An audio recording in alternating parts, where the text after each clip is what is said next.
The lumbar erector spine is a large group right here. We have the thoracolumbar fascia and inside the lumbar erector spinae. So for the iliocostalis lumborum, what I'm going to do is have the patient in a seating position on the end of the table so that I can kind of walk around the table and get in a good mechanical advantage for myself. And I'm going to have the patient, I'm going to grab the elbow here and pull right into my chest a little bit. Take a thumb, start in the inferior part of the muscle, inferior lateral, grab the hip or the pelvis and turn my hand like this, take a superior tension. So I'll start with the patient in position with some lateral flexion, extension, shortening this group as much as I can, take a superior tension, and then flex the spine, laterally flex, rotate away while I exert the superior tension. Now, as you do this maneuver, it's important not to just take the whole patient forward, which bends at the hip. What I want to do is use my hand here and pull the arms in, straight into the body so that the spine flexes and turns and rotates. I'm almost lifting with the arms so that I get the whole spine to flex. Now we're talking about the lumbar portion of this, but it goes all the way up here. So I want to bend the lumbar and the thoracic spine in order to get that to move as much as I can.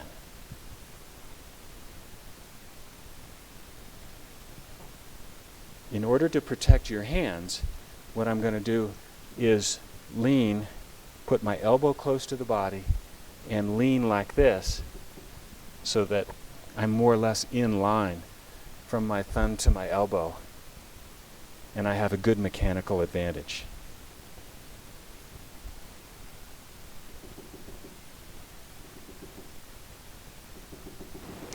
Almost any time that you have a patient with a low back discomfort or physical problem, you'll find that the iliolumbar ligament will be involved, and it will really speed things up if you can get that to let go, because the surrounding musculature usually relaxes a lot more after that ligament lets go.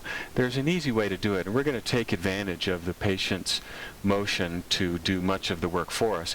But I'll take my contact in the area of the iliolumbar ligament here with an inferior tension, and I'll use my hand shaped like this, pull with my fingers and draw an inferior tension like this. And then I'll support the back of this leg right here, and it's not so much of a push, but more of reinforcing to the patient which way they need to go. Have the patient bend the opposite knee, keep the treated side knee straight, and then swing the leg forward with the knee straight, drop it down towards the floor once it's about 90 degrees of hip flexion so that the pelvis rotates. And then I'm going to lean over the patient and balance my pressure with both hands like this. Hold the leg just steady. Once it's not moving anymore, then I'll have the patient rotate back, put the hand on the elbow, and instruct the patient to push straight across the body so that the body twists and rotates back. And then I'm just holding at the end, and the patient is going as far as she can at the end. If you stop moving the pelvis, the low back, and the leg, let the patient do the last motion. They'll get about another 10 degrees of rotation because they don't feel vulnerable that they do when you're actually moving the leg. So inferior tension, straight knee, leg forward, drop it down towards the floor, pelvis rotates, twist the body back, hand on the elbow, and push. And if you'll notice, she is also supplying much of the force for me and my contact on the iliolumbar ligament, so it's very easy for me to do.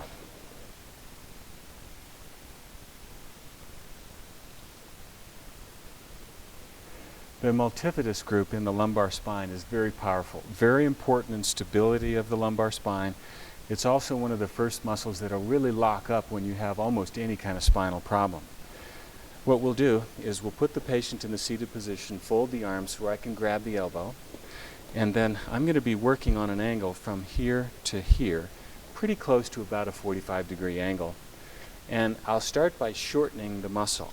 I'll do that by taking this spinous process, rotating it around to that side, So that moves the SPs this way, which will shorten that muscle. Take a contact superior and medial on the tissues, and then I'll rotate the body the other way, never really doing a lot of flexion, so I keep the erectors from pushing me off. Now once I get to this position, it gets a little awkward because what happens is I'll end up pulling my thumb. So about halfway through, right in here, maintain a firm contact. Don't let that go. But I can let go here very easily and move my body around, grab the other elbow, put my chest on this shoulder, and that allows me to keep pushing on the muscle rather than pull. Make sure I get full range of motion. Keep it in a little bit of extension so the erectors don't tighten up too much. Make sure you get lateral flexion at the end and rotation at the end to their limit while you hold that tension.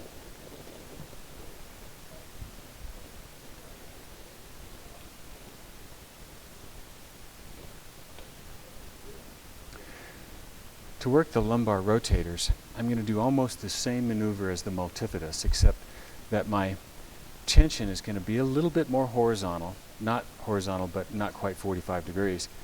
And I'll try to emphasize maybe a little bit more rotation, but I still need the lateral flexion. So I'll start by shortening up the rotatorus, take my tension superior and medial, maybe a little bit more medial this time, and then rotate the other way, shift my body so that I can maintain a good contact with my hand, accentuate the rotation, make sure I still get the lateral flexion, but rotation is the more important one to get here. Okay.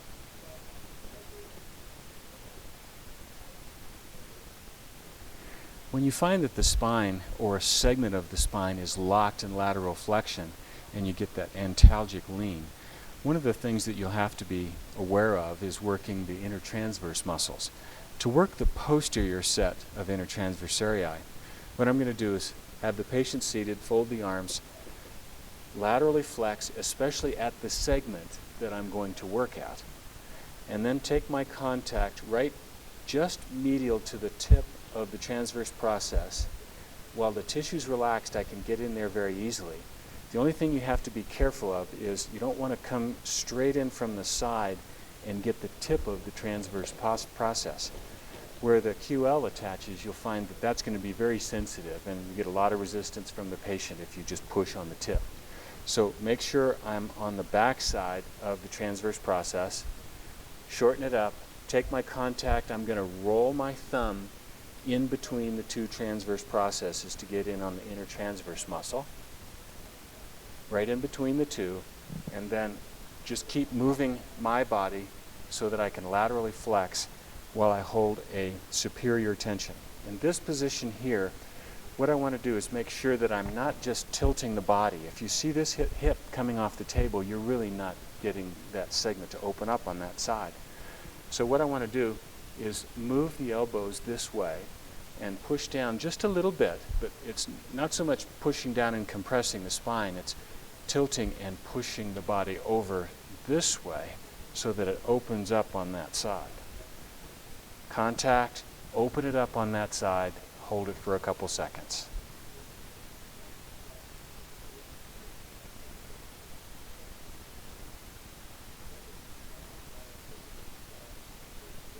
When working the interspinous muscles, you have a pair of them, and they're on the spinous processes, but they're on either side of the tip. So I'm going to do one side and then the other. If I'm going to do the left side of that pair, what I want to do is support the patient's body so that they can relax a little bit, if not completely. And then I'm going to extend that segment, the lumbar spine, so this motion really won't help you, because that's all hip motion. What I want to do is push in with my hand a little bit and make sure that segment extends. And then roll my thumb in between the two spinous processes near the tip and turn it up like this without sliding. So I've grabbed the muscle in between the two SPs and then take it superior, and then I can keep adjusting my body here so that I can flex that segment as much as possible. The rest of the spine will flex, and that's okay. But as far as what happens above that segment, it's not that important as long as you get that one segment to flex. It's surprising how close to the spinous processes you have to be and how firm you have to be in order to get in through the erectors, or if you can get medial to them and then go straight in, that's another option. So I'll do that same motion on each of the interspinous segments and then switch and do the other side.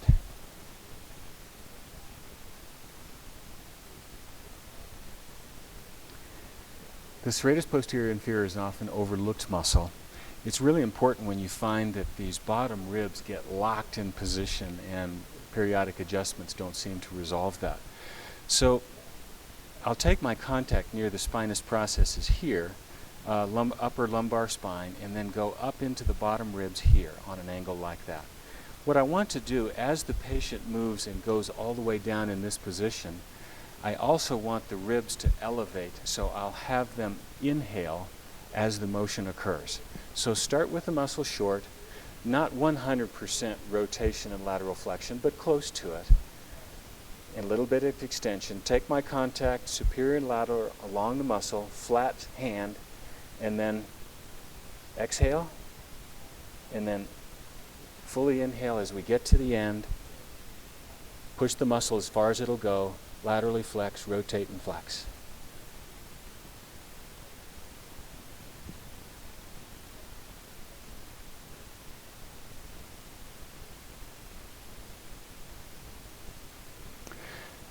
Quadratus lumborum is often involved with almost any lumbar spine problem. When the bottom ribs are involved, the transverse processes become sensitive, this dull ache in the low back, an antalgic lean in the lumbar spine, keys to look at the QL. So what I'll do is I'll start by shortening the muscle, mainly with lateral flexion, maybe a little bit of rotation and extension to get this shoulder to go towards the posterior hip as much as I can. But yeah, I'm not so much worried about the thoracic spine. I definitely want the lumbar spine to accomplish those motions. So I'll shorten it up in this position, take a contact off the iliac crest, up, mostly superior but slightly medial, not hitting the transverse processes, and then laterally flex away, rotate and flex a little bit, but mostly laterally flex, and holding a superior tension. And notice what I'm doing is I'm moving in here so I can get behind my arm. I can be very firm and strong here, but easy on my hand and soft with the contact. What you'll notice, if you get a little too far medial or if your tension is too medial, you'll hit the attachments on the transverse processes, and that'll be very sensitive. You want to get close to those, but not compress them against the TPs.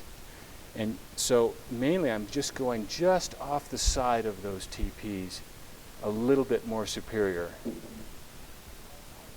and then work it all the way up to the top of the lumbar spine and T12.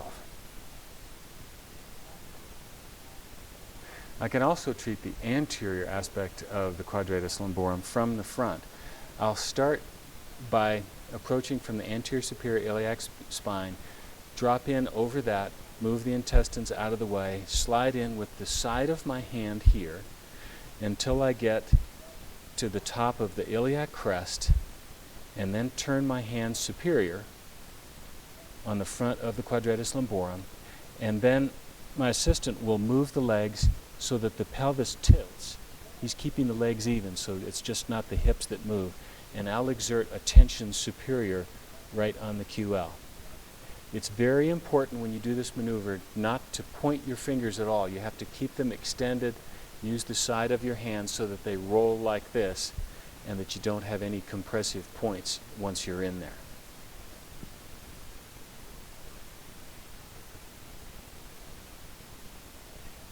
The dorsal-sacral ligaments are very strong structures. The ligaments around the sacroiliac joint are also very populated by pain fibers. So these ligaments and what the SI joint does is really important in terms of lack of pain or pain in a lumbar spine sacral situation. it's very important to make sure that you have an equal laxity or tightness in these ligaments. If you don't, then you'll get an asymmetrical position of the sacrum, which complicates the pelvis and the lumbar spine tremendously. In order to work these, I'll use the patient's leg straight, the knee extended. I'll take a contact right over the SI joint, and I'm grabbing the pelvis with my whole hand, putting my thenar eminence down here and then turning my hand like that. I'm going to do the same with this hand to back up my thumb. My thumb's in front of my wrist so that I can push my hand against the thumb, turn both hands like this to generate a tension right along the SI joint on this dorsal sacral ligaments. So I'll start in this position, take my contact and tension, have the patient move the leg forward, and then when she can, she'll grab the leg, keeping the knee straight, and flex the hip as far as she can. And I'll do several passes to go up the course of the sacral ligaments. When I get to the top, go ahead, you'll notice that it gets a little bit more difficult to maintain the tension. So as I approach the top, I'm going to reverse my tension, use my other hand, right medial to the posterior superior iliac spine, a little inferior, drop down and then go inferior right along the joint line, take my tension, hold it, bring the leg forward as far as I can while I exert an inferior tension like this. Okay?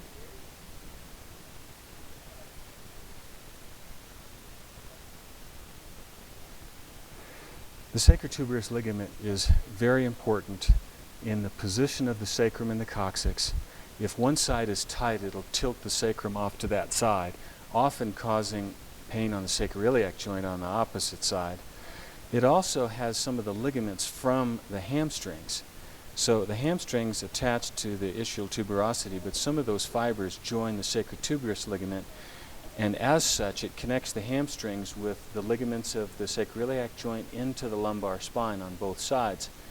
Very important to make sure that this is not shortened up and extra tight. So I'm going to start at the ischial tuberosity here, go on a 45-degree angle, superior and medial, towards the tip of the sacrum, and then I'll use both hands, use my fingers to squeeze the pelvis, and turn tension this way on the sacrotuberous ligament, and then the patient will keep the knee straight, bring the leg forward, and then pull as far as they can while I maintain a tension right in this direction.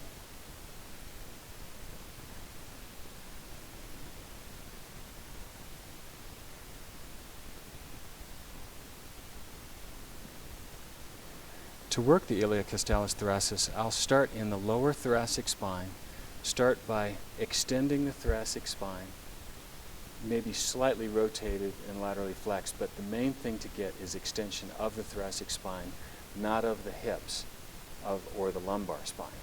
So I'll have to push in with my flat hand, not a pointed thumb, extend the thoracic spine, and then take my tension superiorly, and then flex the thoracic spine as far as it will comfortably go. And what I'm doing is I'm pulling the elbows in and then pushing up with my hand to flex the segments that I need flexed. I want the entire thoracic spine flexed.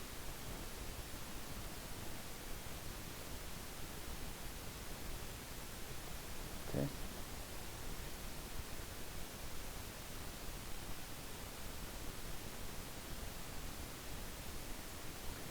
We already did the erector spinae and the lumbar spine, but we'll finish with the longissimus thoracis by working the thoracic portion of it. We'll use mostly extension to set it up, a little bit of lateral flexion, maybe slight rotation, but mostly extension again. And I'll take a contact in the bulk of the muscle, take a superior tension. It's going to be the middle of this bundle of erectors. So right in the center of that, take a superior tension, flat hand, and then flex the thoracic spine and the lumbar spine while I hold that superior tension. And then I'll do subsequent passes all the way up the course of that muscle. Now at the top of these muscles, for all of the erectors, you may find that you need to reverse the tension where it attaches to the ribs. In order to do that, I'll just switch my hand, do the same motions, and exert an inferior contact right on the attachment where it attaches to the rib and just coming off that attachment. That way you'll get rid of that very small tender spot where it attaches to the rib itself.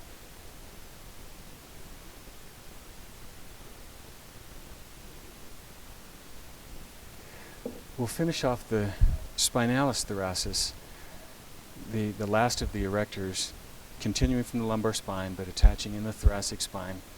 We'll do that by extending the spine, laterally flexing a little bit, rotating slightly. Take a contact on the lateral portion of the erector spinae, so I'm on the spinalis.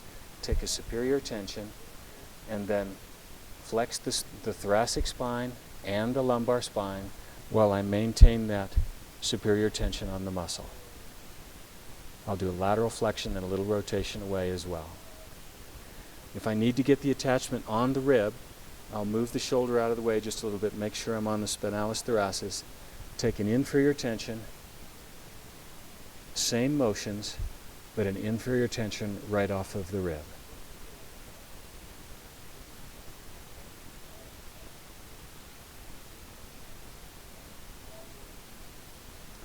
The semispinalis thoracis is the most superficial of the transversus spinalis muscles, and the angles change as you go deep. The semispinalis thoracis is mostly vertical, the multifidus is a little more horizontal, and the rotators are a little more horizontal than that. No matter which one we're working, we still want to maximize the flexion, lateral flexion, rotation, but not so much flexion that the erectors will pull you off or push you off of these muscles. It's just that with the rotators, for example, the most important one is rotation. And the semispinalis, probably more important the flexion because it's so vertical. But you still need all three motions. So what I'm going to do is start by shortening the muscle. I'm going to work the left semispinalis thoracis. So I'll take these spinous processes and move them over towards the angles of the rib, and the transverse process is right here. I'll do that by turning this way. Once I have it short, I'm going to take a contact and take a superior medial tension, a little bit more superior than horizontal. Take my tension and then rotate the opposite way, laterally flex just a little bit, and notice that I'm just going to reposition my body here. And I can let go of this hand if I need to and use either elbow to push and rotate and then finish off with the tension by just leaning into my hand here.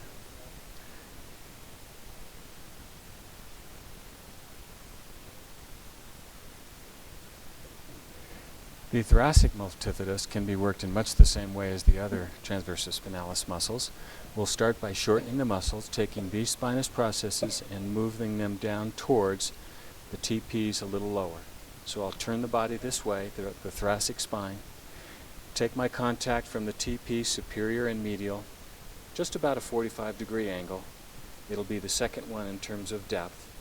And then hold my tension, rotate the opposite way, laterally flex a little bit, and I can let go and reset here so I can maintain a nice easy contact here that's flat and finish off the motion to the end of the range of motion in all three axes. Okay.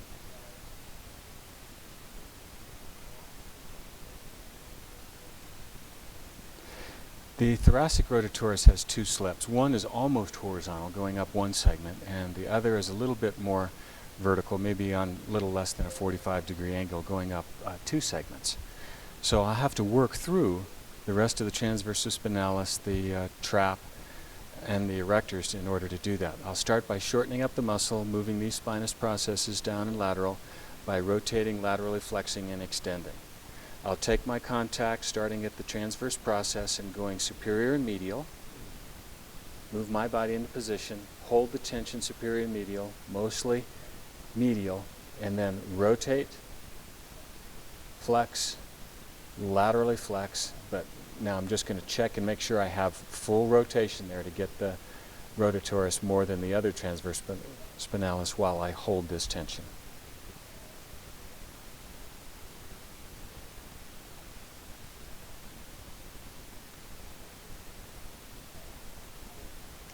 The levator costorum can be a stubborn little muscle when it's tight. It can cause the rib fixation or subluxation that never seems to go away when you adjust it.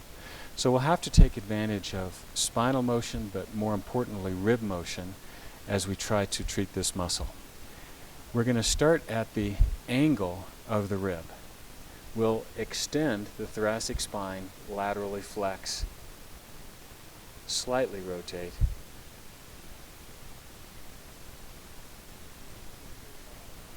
take my tension superior and medial, and then have the patient inhale all the way, and then exhale all the way, maintain a hard tension on it, and then force exhalation right at the very end and add some tension on the muscle. What you'll notice is you want to time this so that exhalation is finished as you finish the motion here, and then a little bit forced exhalation to get a little more air out while you add a little tension along the muscle this way. It's that last little bit that'll finish making that muscle let go, and it'll stop from pulling that rib and jamming it up and in.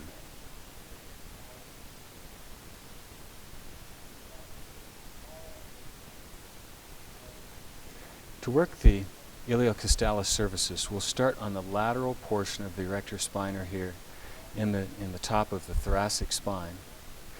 We're going to have to take advantage of a little bit of thoracic extension and motion as well as cervical motion, so extended laterally flexed here, and then we'll go into flexion, lateral flexion, rotation the way there. So I usually demonstrate that with the patient first so I can stabilize the rest of the spine. I'll start on the inferior attachment of the muscle, take a superior tension, head extended a little bit, and then hold the superior tension, and then head forward, just past that opposite knee, and I'll rotate and flex and laterally flex the thoracic spine as well. The iliocostalus cervicis is the most lateral portion of the erector spina here in the upper part. We need to take advantage of thoracic motion, but mostly cervical motion. And it's not really critical having the head tuck on the top of the cervical spine, but most patients will do that, and it certainly doesn't really hurt anything as long as the splenius capitis and other muscles don't limit the cervical motion. So we'll start with the neck extended, a little bit laterally flexed and rotated towards, and then I'll take my contact on the attachment or just superior to it, take a superior tension, and then flex the thoracic spine, flex the cervical spine, laterally flex and rotate away. And I can also treat the iliocostalus cervicis in a seated position by using an inferior tension with the patient seated. I'll reverse my hand like this just to get a little bit of authority. You can do it this way, but it's a little hard to manage. So I'll stabilize my hand, take my thumb, use an inferior tension, start extended, laterally flex, rotated, especially the cervical spine, and then flex forward, laterally flex away, rotate away, while I hold that inferior tension.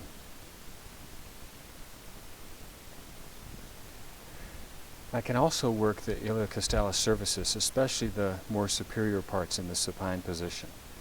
I can start by shortening up the muscle by extending, rotating, laterally flexing. I can take a superior or an inferior tension and then move the head into flexion, lateral flexion, rotating away. And I'm using 3 fingers as my contact so that I have a soft but firm contact on the iliocostalus cervicis. And then I'll work that all the way up to the superior attachments. If I need to do an inferior contact, you might try using the thumb in this position if you need to exert a little bit more tension. Okay.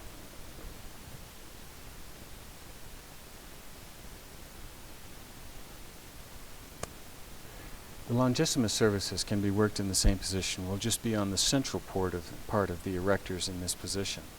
We'll start by extending the cervical spine, rotating, laterally flexing this way, and I'll extend the thoracic spine just a little bit in this position. Go on the center of the erectors, take a superior contact, superior tension, and then flex, laterally flex, rotate the other way, maintain tension. I can use an inferior tension. Same motions. Cervical motion is the most important.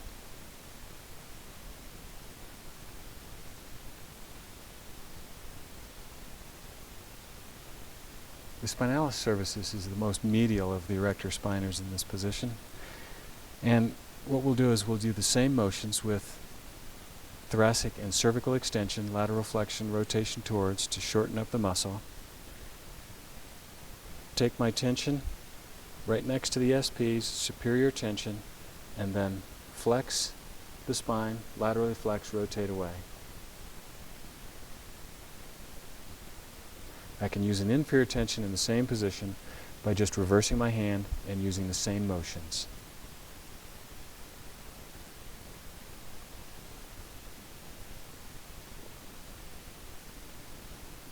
With all three of these erectors in the cervical spine, you can treat in the supine position as well, either with an inferior or superior tension.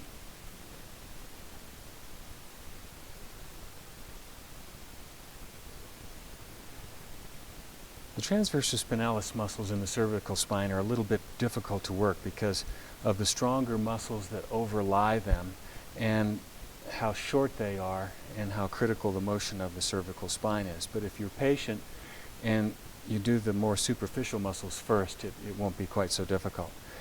In order to treat the semispinalis cervicis, I will laterally flex, extend, and rotate the spinous processes this way to shorten the muscle. I'll take my contact on the lateral masses, transverse processes, superior and medial, and then rotate, flex, and laterally flex. When I get in the finished position, I'm just going to test lateral flexion, test rotation to see which I need more of in order to completely lengthen that muscle while I maintain the superior medial tension. You don't have to worry as much about the erectors here, so we're flexing the spine, because even in this flex position, the erectors don't tighten up so much that they force you off of the transversus spinalis muscles.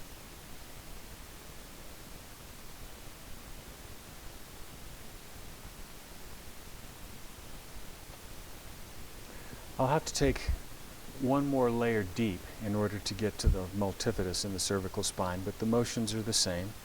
I do lateral flexion, extension, and rotation to move the spinous processes this way in order to shorten it. I'll take my tension near the transverse processes and then take the tension superior and medial, a little more closer to a 45-degree angle, and then rotate towards, laterally flex away, and flex until I feel full tension and movement of the multifidus muscle.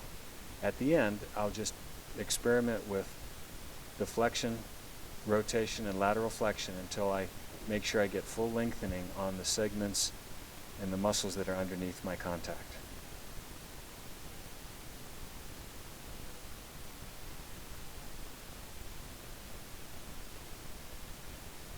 Next, we'll work the smallest and the shortest of the transversus spinalis muscles, the rotatorus cervicis.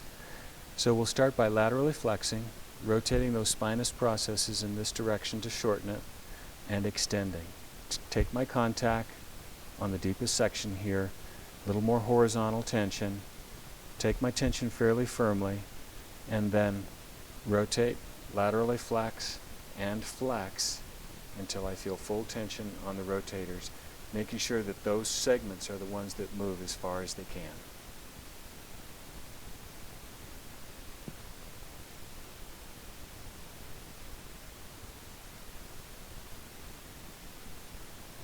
The cervical intertransverse muscles are very short. You have to be very specific in your contact, and you have to be careful not to compress on the tips of the anterior or the posterior transverse processes.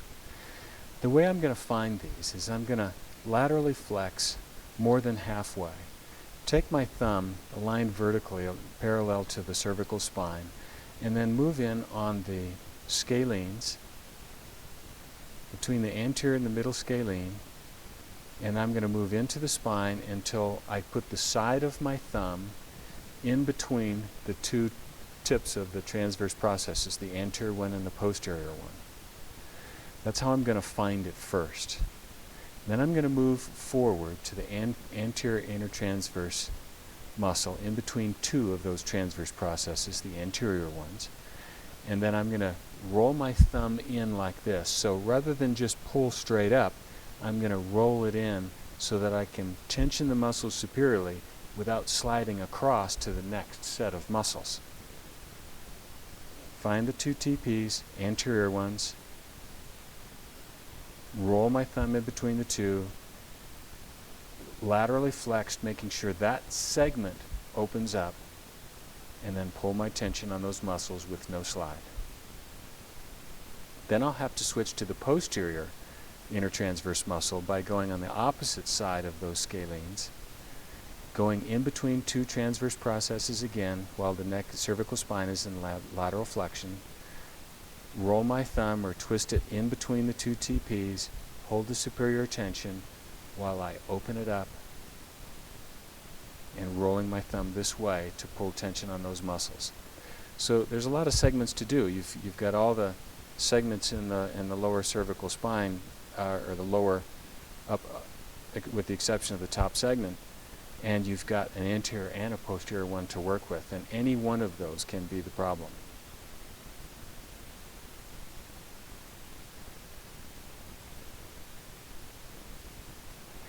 The cervical interspinous muscles are very small, but they can be very troublesome, especially in a hyperflexion extension injury where they've shortened up and they really lock up a segment.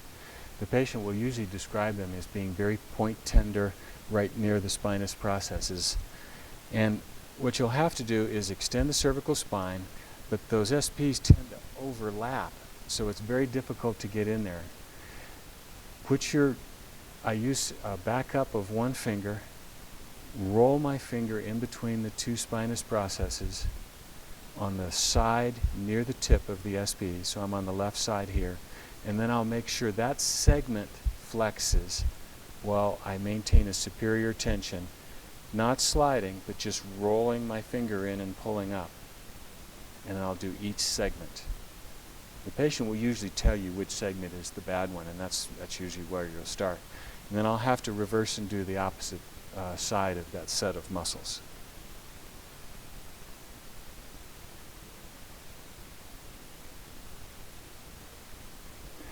The splenius cervicis muscle starts in the thoracic spine next to the spinous processes and courses superior and lateral.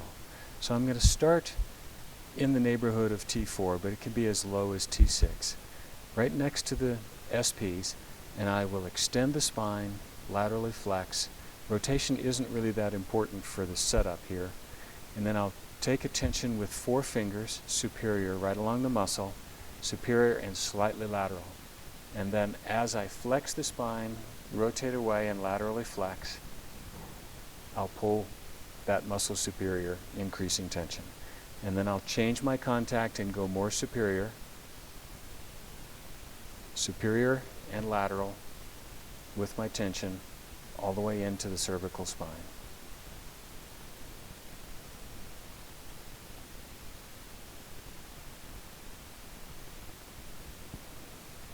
The longissimus capitis muscle can be a little difficult to find, but it attaches at the mastoid process.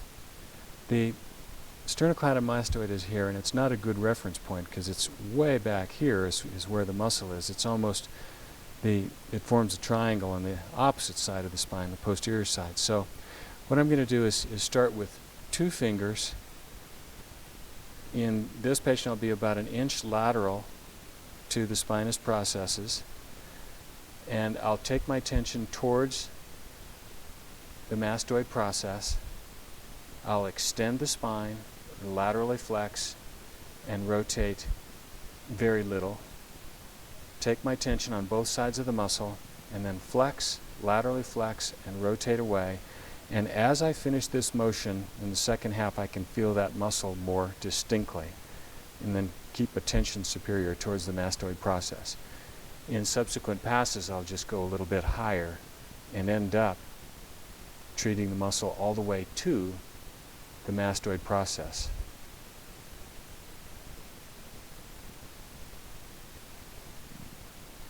The contact here is a little bit different. I'm not going to be right on the muscle because it tends to flip underneath your contact. So I'm going to use 2 fingers, and I'm not going to squeeze it from the sides. I'm just going to have my fingers very slightly separated so that it can't flip out from underneath the contact.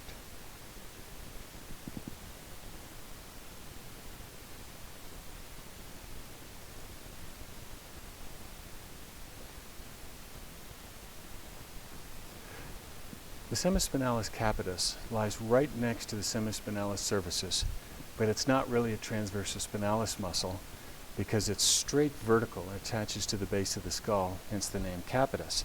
So the rotation is not going to be the same as a semispinalis muscle. It's going to be the opposite. I'll start with mostly extension. That's going to be the most important motion. The whole cervical spine and the occiput has to extend. And I'll take a 2 or 3 finger contact next to the spine in the area of T1 and T2, and then superior tension while I flex the neck and the occiput on the neck. You can have the patient tuck the chin if that helps, while I exercise a superior tension. And I'm going to do subsequent passes on that muscle until I get all the way to the occiput near the nuchal line, and that could also be a specific problem at the point of attachment.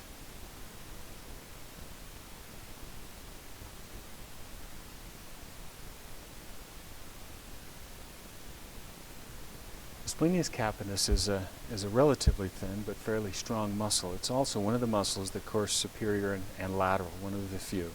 So I'll start at the SPs at the top of the thoracic spine, and my tension is going to be superior mostly, but a little bit lateral as well. It's going to attach at the base of the skull lateral to the semispinalis capitis. So I'll start with extension, lateral flexion, maybe slight rotation, but that's not very critical. Take my superior tension, superior and a little bit lateral, flex the spine, rotate slightly away, and laterally flex away, but mainly it's flexion that you're trying to accomplish here. And tuck the chin in if you need help getting the occiput to flex on the spine. Subsequent passes go a little bit more superior, starts more superior, until I've treated it all the way to the base of the skull and the nuchal line. Okay?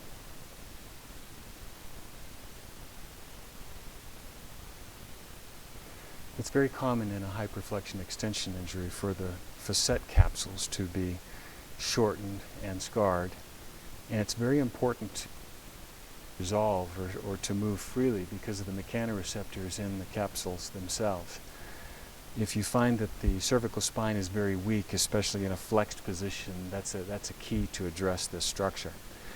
So after I've worked all the muscles that are more superficial to it, what I'm going to do is shorten it by laterally flexing and extending, slight rotation but almost no rotation, extension, lateral flexion mostly. So I'm going to go deep through the muscles.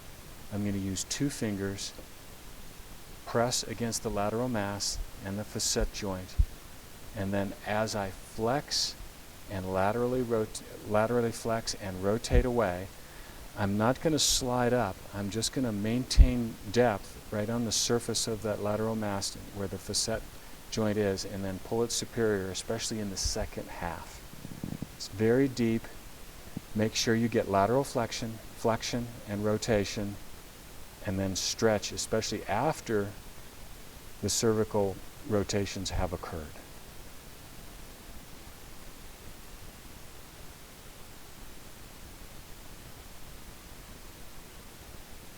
In treating the supraspinous ligament in any section of the spine, the important thing to do is get that segment to open. But you also need to move the adjacent segments in the spine as well. You need to stretch the supraspinous ligament in between 2 segments, but also more of the spine in order to get a complete resolution. It's a tough structure, so you can go pretty hard on this, especially in the lower part of the spine. But I'm going to use a 2-finger setup, one backing up the other, because it's a small space I'm going to put this finger in between two SPs while I have the neck in extension, and then I'm going to press in between the two SPs and then roll my fingers up like this to roll in between the two as they open up. And then as they open up, I roll in between the two and then exert a superior tension at the end of flexion. You may find that moving the whole neck and the head gives you the most tension, or moving that one segment gives you the most tension. Whichever one gives you the most tension, that's the motion that you need to concentrate on in order to resolve the problem. And you need to check every segment. And that's from the sacrum all the way to the occiput.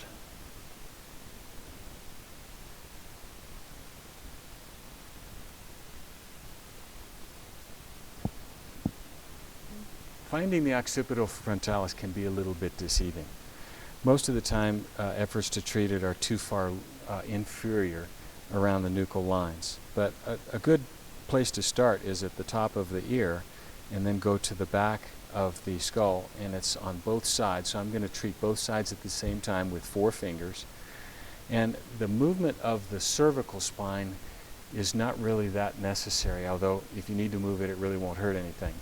So I'm going to find the muscle and have the patient raise the eyebrows really hard and lower them really hard and frown until I can feel that I'm on those muscles. Once I'm on those muscles, then I'll have raise the eyebrows really hard and then take a superior tension and then frown really hard while I pull soft, broad contact, pulling the muscle superior. Now I have the head rotated a little bit just so you can see where I am. When treating both those muscles, I'd have the rotation in neutral. Eyebrows up, take my tension, eyebrows down. Okay.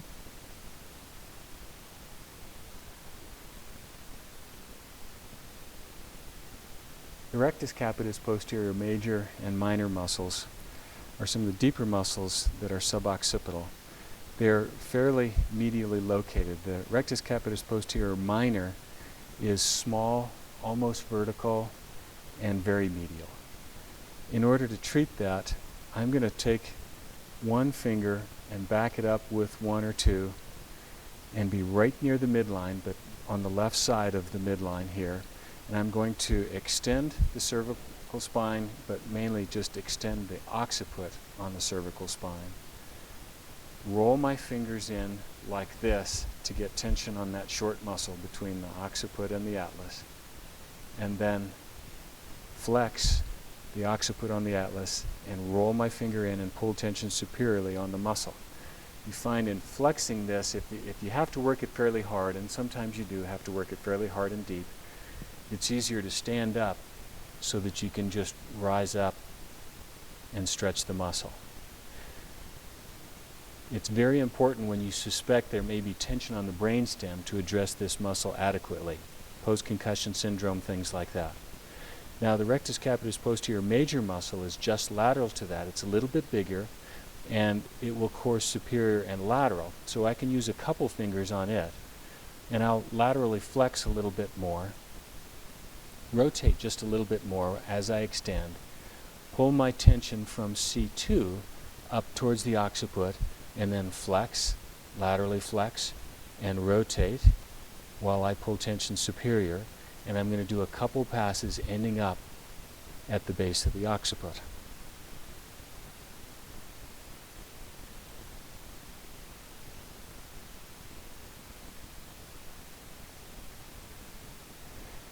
Treating the superior oblique can be extremely important in suboccipital problems and vertebral bracer problems as well. It's difficult to get the motions right. If you're off just a fraction in any direction, you'll really never get it to lengthen. And you will stretch some structures, but not necessarily the superior oblique. What's difficult for most of us that are used to cervical manipulation is that if I'm treating the left superior oblique, my right hand will try to do too much and come over the top, causing a lateral flexion which takes tension off of that muscle. So what I want to do is start with the cervical spine rotated away from this superior oblique, and I'm going to take a tension on the lateral mass of C1 and then exert a tension mostly medial but a little superior towards the occiput, and then almost exclusively rotation to get the superior oblique to tighten up. If I don't feel the tension, I'll just laterally flex forward, anterior just a little bit. This motion will take the tension off. This motion will add a little tension in. And if I allow this hand to flex the spine at all, it won't tighten up either. So rotate this way, one axis of rotation, maybe laterally flex forward just a little bit, hold the tension at the end, and you'll feel the superior oblique tighten up quite effectively.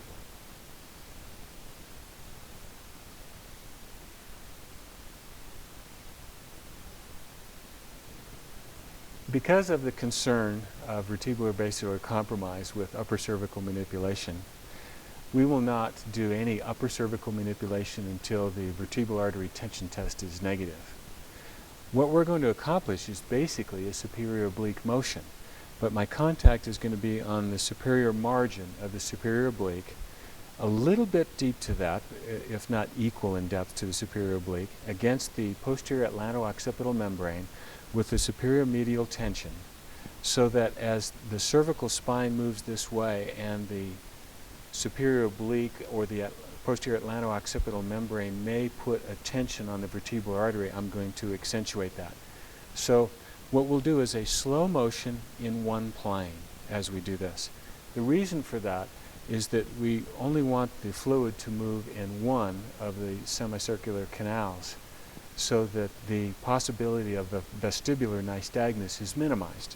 If we move in at one axis, it's very unlikely that we'll get a vestibular reaction rather than a vertebral artery action.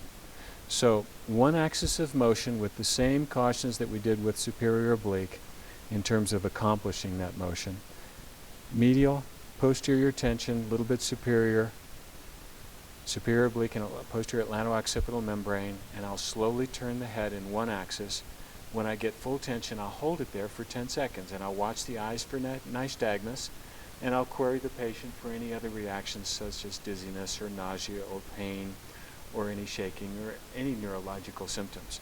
Once I've held that position for 10 seconds and I have no reaction, I have a negative test and I can complete any upper cervical manipulation.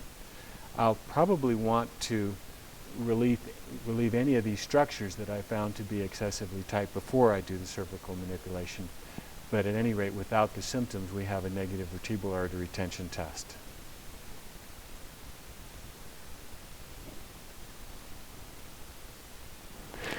Once in a while you'll find a problem with relative motion between the rectus capitis posterior major and the superior oblique.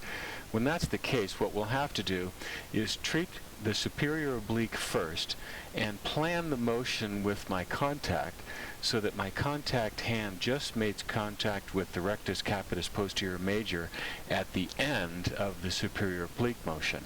Once that's accomplished, I'll shift my tension so I'll add a little superior tension on the rectus major and add a little flexion of the occiput and atlas and a little bit of lateral flexion of the occiput on the atlas. So we'll start with an oblique motion, superior oblique, take my tension medial and superior and posterior, work the superior oblique ending up into the rectus major, and then add flexion and lateral flexion to finish up, forcing the relative motion between the two muscles.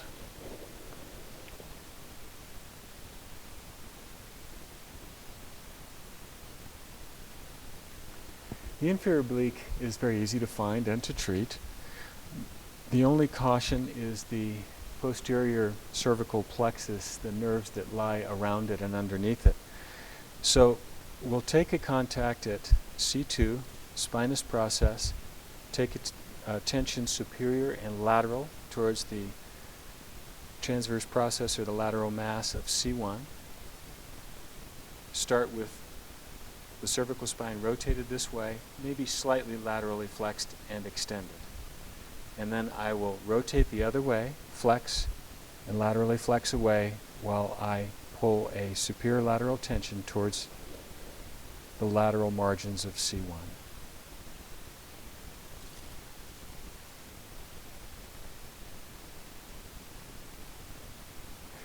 When treating the digastric, we'll do both sides at the same time.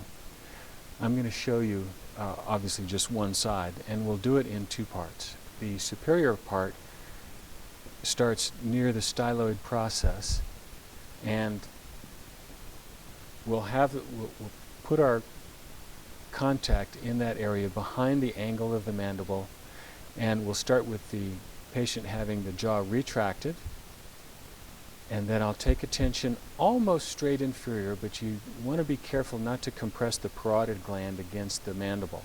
So you're parallel to the edge of the mandible, but you're not really compressing against it. Inferior tension, and then protract the jaw, move the chin forward, and I'll go mostly inferior to complete tension on the first half of that muscle. If you find yourself turning your fingers this way and pressing forward against the angle of the mandible or behind it or underneath it, that's when it gets very sensitive by squeezing the parotid gland, and it won't be appreciated very much. Now the second part will start at the angle of the mandible, go behind it, underneath it, but not compressing up this way against the mandible.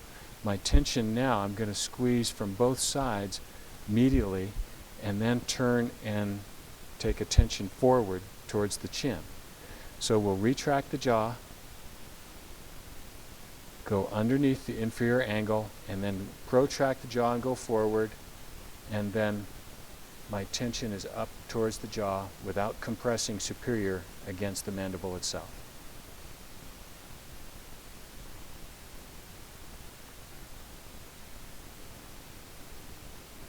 The upper limits of the trapezius, close to the occiput, is easiest to be treated supine. We'll start with a 3 or 4 finger contact. I'll lower the headpiece so that I can extend the spine. I'm going to extend, laterally flex, rotate toward very slightly. Take my contact with 3 or 4 fingers, superior towards the occiput, or even touching the occiput, and then mostly flex the occiput and the cervical spine, and then laterally flex away and rotate away while I maintain the superior tension. As you approach the occiput itself, the contact is not going to move very much, so start slightly inferior, take a tension, ending at the nuchal line, and then accomplish the same motions, and I'll stand so that I can stretch up to the nuchal line with more authority.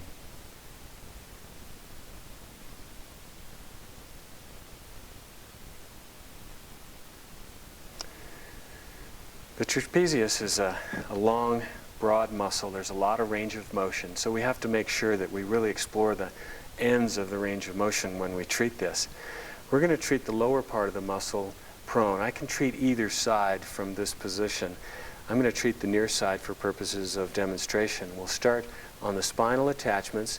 I'm going to have a flat contact and use either fingers or a thumb, and I'm going to set up my tension superior, a little bit lateral, and then the patient is going to reach, she's going to start up here behind the body and then go around the table underneath, as far underneath the table as she can.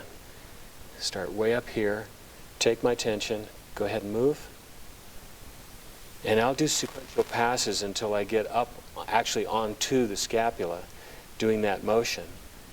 And then to treat the middle portion, I'm going to change the directions. She's going to move the arm straight up and back, and then all the way around underneath the table, straight underneath, and I'm going to go straight lateral into the scapula with my contact on the muscle. The muscle is moving laterally, so I've got to go move with it to maintain my tension.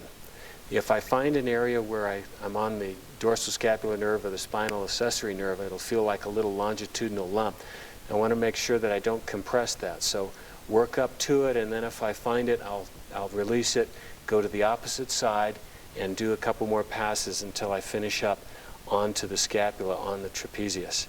And I can also work proximal towards the spine by holding the muscle as it moves laterally against my contact. To work the upper part of the trapezius, I'm going to use this portion of my hand right in here and put the muscle in that soft portion. So I'll be really surrounding the muscle. The muscle's just right in between the neck and the top of the shoulder here. You'll have the levator and the trapezius, and the trapezius will be on the posterior side. So I'll shorten it up a little bit by laterally flexing the head and extending as much as I can. Take my tension distal, and then have the patient reach down and across the body, and I can move the head the opposite way while maintaining a distal tension. Several fingers, broad, soft contact. If I have a large person, I can turn my hand over and use my thumb in this position if I need more authority. It's just more difficult with this to avoid compressing and having a smaller contact surface. Another way to work the upper part of the trapezius on the anterior side is stand behind the patient with patient seated, have them tilt the head to that side, and I'm going to use all 4 fingers. And I'm going to reach my hand around flat, surrounding the whole trapezius, but my fingertips are going to be on the front side of the trapezius on the edge. And then I'm going to pull posterior, not on the tips of my fingers, but in this area right in here. Pull posterior and then lateral to draw tension. And then she's going to tilt the head directly the opposite way. And I'm going to hold that tension and maybe even let go of my first finger so that it's not too abrasive on the muscle itself. As the muscle draws tight, this part of the trapezius will be drawn superior, so the angle changes. And sometimes if you release this first finger, you won't end up digging in on the muscle. The last portion of the trapezius to treat is right where it attaches on this arch around the acromion process. Sometimes you'll find a small little nodule right on the attachment on the bone, and you'll have to reverse your contact and go towards the neck in order to get that. So what we'll do is we'll place our contact right on the surface of the attachment. So I've got skin, a little bit of attachment, and bone underneath my contact. So obviously, because it's so thin there, I don't want to compress with the tip of my thumb, but flat contact, make sure I have the tissue, and then I would back it up with this hand and then take my tension proximal, but absolutely no slide, or you'll slide right off the area you need to treat. Now I'm just going to back up with 2 fingers so that you can see what I'm doing, but have the patient tilt the head this way, take my tension on that, and then towards the neck, and then have them tilt the other way, and then I'm going to reinforce that movement this way and just squash or compress the tissue before you do tension. The compression, you want to avoid making it too tender right against the bone, so your angle is going to be kind of halfway between compression and tension, shifting to all tension at the end when the head is all the way over to the side. You'll find that the area will be a real small tender spot, but it'll break up pretty well if you do it in this manner.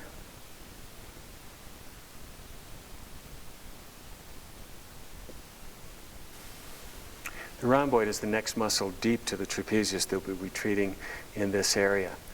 You'll find that this tends to stay tight when the infraspinatus is weak and the rhomboid is trying to help out. What we'll do is we'll do a straight retraction of the shoulder, maybe slight elevation, and I'll take my contact either with thumbs on the opposite side or fingers on this side, and I'm going to rotate my hand to get tension distally and a little inferior. Go ahead and reach around the table underneath as far as you can, and then tension laterally. Again, you may run into that dorsoscapular spinal accessory nerve, and you're going to have to avoid that by working up against it and then moving your contact or letting it slide underneath and then finishing off the motion so that you get all the way up to the scapula. In treating it the other direction, I'll start here and I'll start right on the border of the scapula, and then as the motion starts, I'll drop off of it and take my tension medially and slightly superior towards the spinous processes as the scapula and the muscle move inferior and laterally. The rhomboid can also be worked effectively in the seated position. You can take advantage of this position and get more motion of the shoulder girdle, especially when the person is fairly limber. You may need to use this method. So I'm going to put my hand on the shoulder and support the humerus in my arm, and then have the patient just relax the arm and the entire shoulder girdle and just let it drop. You need to make sure that they've really let it drop before you start. And then I'm going to take my thumb and make a contact with lateral tension on the rhomboid. And then I'm going to lift the arm, and not just the humerus, but I'm going to lift the entire shoulder girdle. And then I'm going to walk around the table until I get that muscle stretched as far as it'll go while I maintain that lateral tension. I can work all of the areas of the rhomboid this way. The key to making this work is maintaining a constant tension lateral with your thumb and lifting the entire shoulder up and all the way around the body.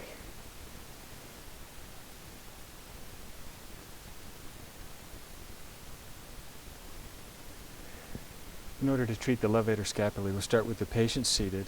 The shoulder can be in a relaxed position, maybe slightly elevated. And I'll start by shortening the muscle, by tilting the head, laterally flex, in extension. Rotation won't really matter that much, but it's mainly lateral flexion and extension towards that side. And then I'll take a tension inferior on the muscle with this portion of my hand right here towards the superior angle of the scapula. And then I'll hold an inferior tension, and then move the head into flexion, lateral flexion, and rotation away, maintaining the tension, getting pretty close to the superior angle of the scapula. At the upper reaches, where it attaches to the spine, you need to maintain an inferior tension. Okay? If you find the muscle is very large and strong, you can reverse your hand and use a thumb contact. Same patient motions, same position of the contact, inferior tension with the thumb towards the superior angle of the scapula. The levator scapulae can also be treated in the seated position. We'll start by raising the shoulder. If the patient will allow you, you can just elevate the shoulder like this, but usually they'll try to help and contract the muscle, which will limit your availability to put tension on it. So what I'll do is raise the shoulder, just relax, let me have that, until the shoulder comes up and the levator is short. Tilt your head slightly this way, not so much that I can't get my thumb in, but then I'm going to put my thumb on the muscle like this, take my tension inferiorly, and then move the arm across the body, and then just suggest that the patient lower the shoulder, and then turn the head this way and tilt past that hip while you maintain the tension. Now I'm only guiding with this hand, very slight touch, not really a push, but I'm going pretty firmly on the levator.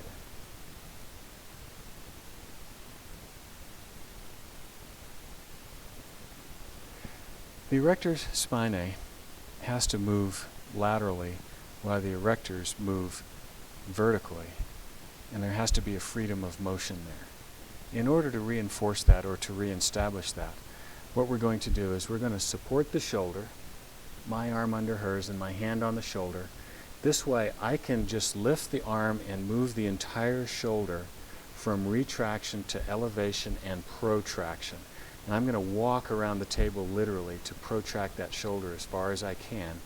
That'll draw the rhomboid this way, and then she's going to flex the head and laterally flex and rotate slightly away, so the erectors are drawn as far superior as they can while I hold the rhomboids this way, and then with my contact I'll hold the rhomboids inferior and the erectors will slide superior.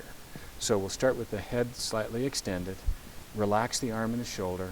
I'll take a contact on the rhomboid, go a little bit lateral tension with the rhomboid. Once I get that rhomboid fully extended, then I'm going to hold the rhomboid inferior, and then the patient will flex the cervical spine as much as possible with a little lateral flexion and rotation.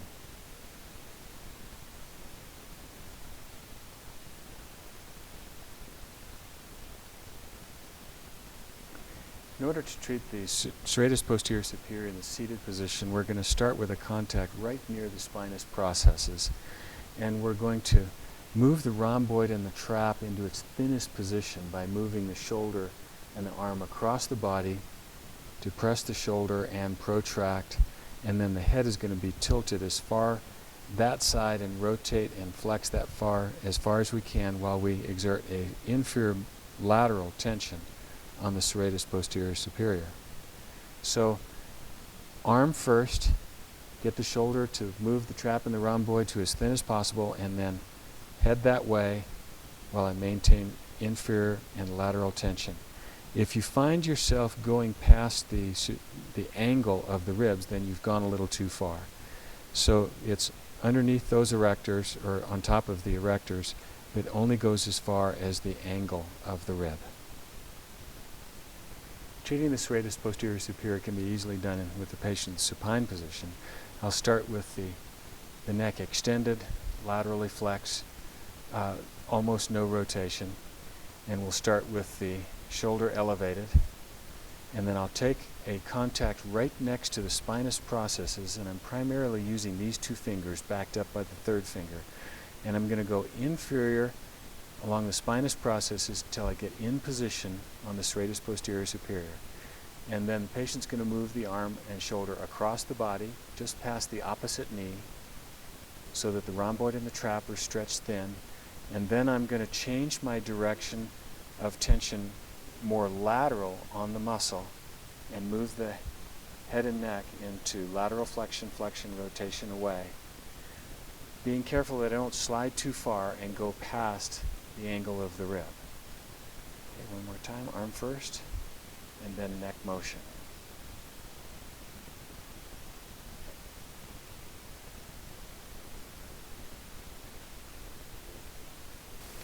The latissimus dorsi is a long muscle, so we have a little bit of work to do in order to treat the whole thing.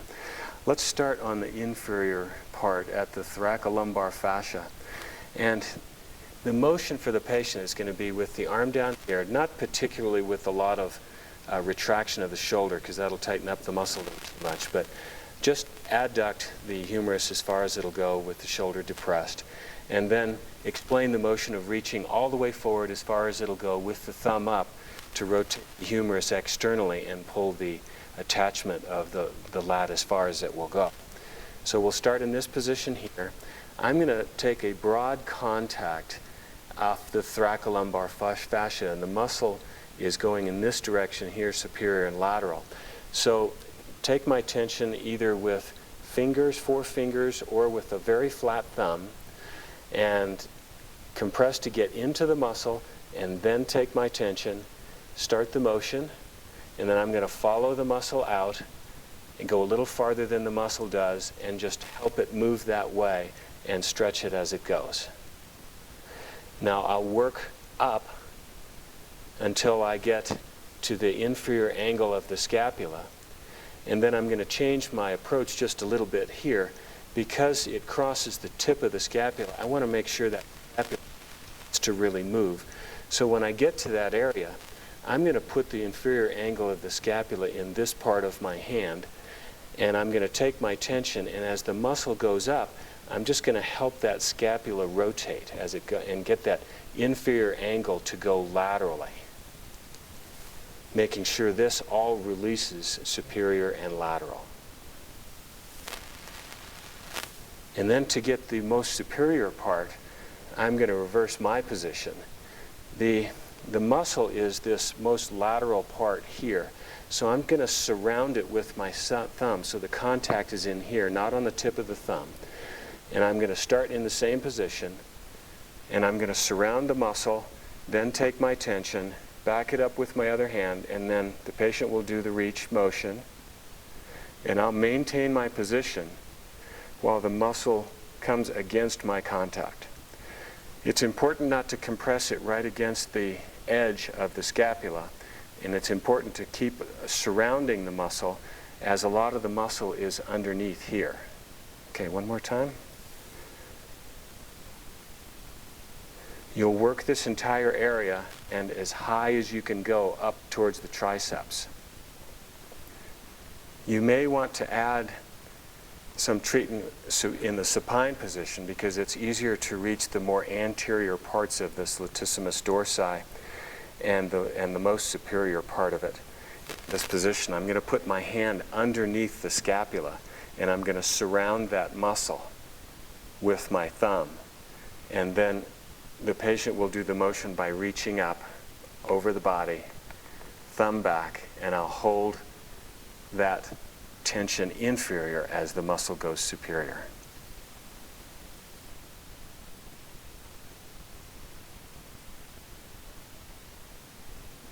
We'll work the temporalis by treating both sides at the same time. We'll start at the zygomatic arch with a 3-finger contact, broad and soft, now just superior to the zygomatic arch. I'll press in deep enough to get to the temporalis muscle, and then exert a tension straight superior and have the patient slowly open the jaw as far as they can while I stretch the muscle or hold it superior. I'll do several passes to get to the higher regions of the muscle, and then on the posterior part just above the ear my tension is going to change to almost straight posterior. Open. Once I've finished with that, if I need to, I can get the superior attachment with an inferior tension. Open. Soft, broad contact and slow motions.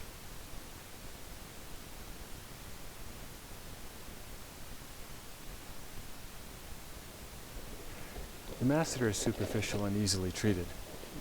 The only thing you have to be a little bit careful about is the angle of the bones themselves, the condyle. As it comes down and descends, it's wider than the part that you start out on. So you have to be willing to let your fingers come apart and let it go. Otherwise, you'll be adding so much compression as it tries to widen underneath your hands, it'll be too sensitive to treat. So we'll start by the inferior angle of the mandible, take a 3-finger contact, go in and grab the muscle, and then take a firm but soft tension superior, and then have the patient open the jaw as slowly as far as you can. Let it widen, but just maintain the tension on the muscle and do several passes that way. You can start at the inferior margin of the zygomatic arch and exert an inferior tension, and then have the patient open the jaw, and then follow the muscle as it goes inferior, but you're going to need to go farther than the muscle does in order to maintain tension. Again, the most important thing is to not just put a vice grip on there, because they just won't be able to open the jaw because of the increased tension or compression.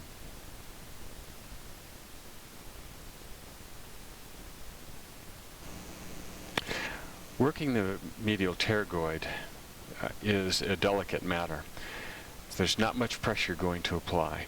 But to get to it, I'll have the patient open the jaw halfway, and then I'll place my finger lateral to the upper teeth and then go posterior, medial to the condyle of the mandible, and then as I press in, the condyle will just slowly slide laterally, allowing my finger to get to the medial pterygoid.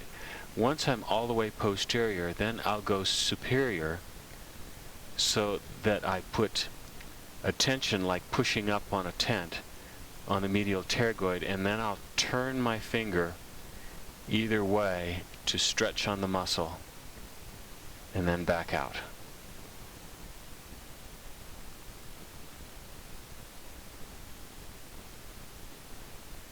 When the platysma is shortened, it can really complicate the position of the jaw as well as motion of the cervical spine. It's very superficial.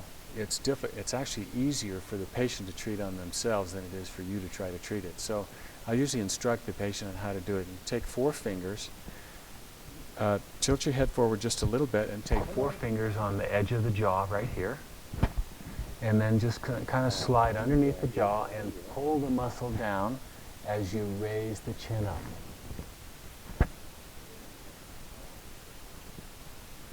Okay. Okay. The platysma is easily treated. when it's shortened, it really complicates the position and the motion of the jaw. So when you find a temporomandibular problem or something like that, or even lack of extension of the neck, this is a good place to look. It's easiest just to have the patient treat themselves. So we'll instruct the patient how to do that. We'll take 4 fingers, and we're going to keep the chin down low just a little bit, but put the 4 fingers underneath and then slide underneath the jaw like this.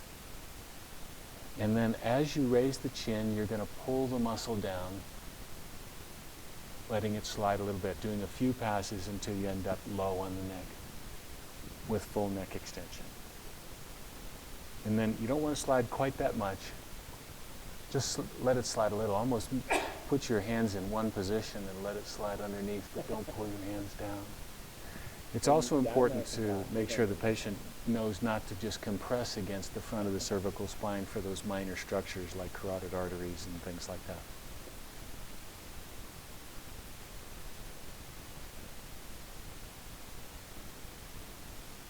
Treating the sternocleidomastoid requires a great deal of extension and rotation. So what I've done is had the patient lie down reversed on the table off the end so that I can get full extension. Many of the headpieces don't tilt down far enough to really get full range.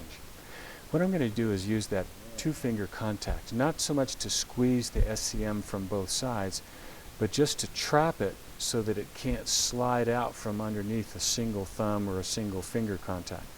So I'll start in this position with forward flexion, rotation, lateral flexion to shorten this muscle, and then try to get the patient just to relax and just rest your head against my hand. Just go ahead and let go until they get this as relaxed as possible. Then I'm going to take my 2-finger contact and kind of surround it and pull a superior tension, being careful not to compress the structures underneath, and then extend and rotate and laterally flex so that that mastoid process right here goes down that way as far as I can get it to go.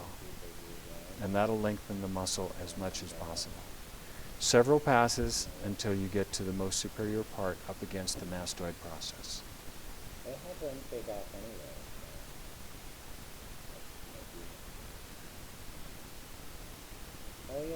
The longus capitis and the longus colli are extremely important muscles on the front of the spine. You have to be very careful in treating these because if you approach from the anterior spine, there are too many structures that can be easily damaged. You just can't do that. The carotid artery will give you a warning because of the pulse if you're looking for it, but the jugular vein will not usually give you that much of a warning. So you cannot approach from the front. You have to get in behind all of those structures. And the way we're going to do it is we're going to start at the transverse processes of the cervical spine, take the thumb parallel to the cervical spine, and then move it past the anterior scalene on the front of the lateral mass. And I'm going to stay in contact with the lateral mass so that nothing can get in between my thumb and the lateral mass with the muscles on the surface, the longus colli and capitis. And then what I'm going to do is shorten that up, and once I'm in a good position, I'll set my thumb over the muscles and then extend the head and neck, but I'm not going to take much tension and certainly not much compression at this point. When I get over half into extension, then I can pull on the muscles superiorly a bit. So I'm laterally flexing and extending to a great degree, as you can see. As this extension takes place, not everyone has a perfect cervical curve, so it's very common to find that that cervical curve is concentrated in one area, and you'll feel that as an edge. It'll feel like the edge of in the spine itself, a bony edge like this, and you have to be wary not to compress that. Not that it'll damage anything, but it's very sensitive. So you'll have to ease up if you feel that, and kind of shape your thumb around it, and then pull the muscle past it and over the top of it. You can work in this manner all the way up to C1 and C2. When you get up to the top end, you'll have to literally push the SCM out of the way, but on the bottom 2/3 of it, the SCM is not a factor at all.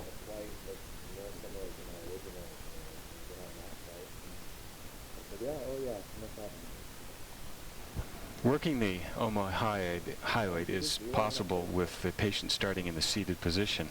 I need to make sure that the shoulder is just a little bit protracted, but not actively.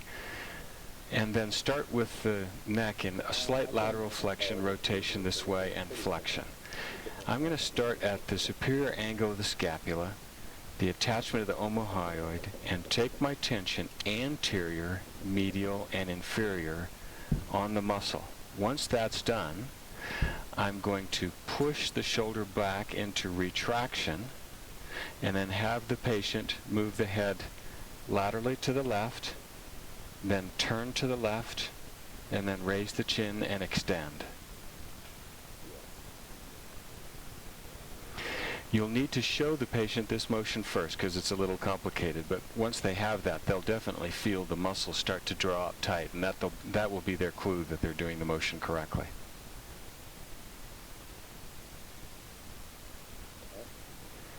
The scalenes need to be worked in several different positions or angles. I'll start with a thumb contact, and what I'm going to do is laterally flex and slightly flex the neck, but mostly laterally flex.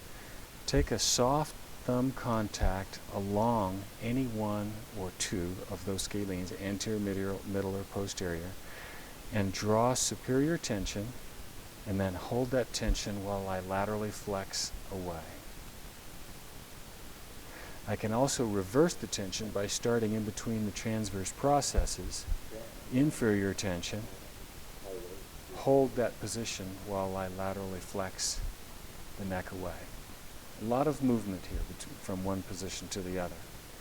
And then to get the attachments on the ribs, what I need to do is primarily use this finger, but I'm going to use two fingers and roll them underneath and behind the clavicle, so where this first finger is really the only one touching it right away.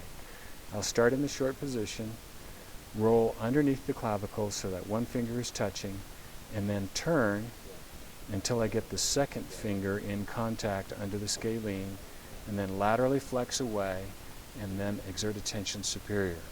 So I've got a 180-degree change in the direction that this hand is doing. I'm going straight inferior to get to the rib, and then rolling my fingers, and then going almost straight superior in the second two-thirds of this motion.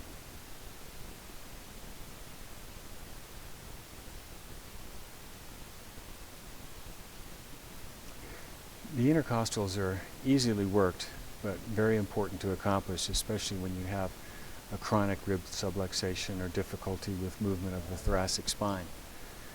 I'll start by slightly flexing and rotating the patient towards that direction. Take a multi-finger contact in between the ribs, wherever I feel is the most important spot. One finger in each gap in between the ribs, and take a superior and posterior tension. And then have the patient exhale, and then rotate and extend the spine and inhale all the way. If they inhale all the way and you get the full rotation, you really open up those ribs, and you can feel a great deal of tension develop underneath your fingers in each segment. If you lie on your side, head up here,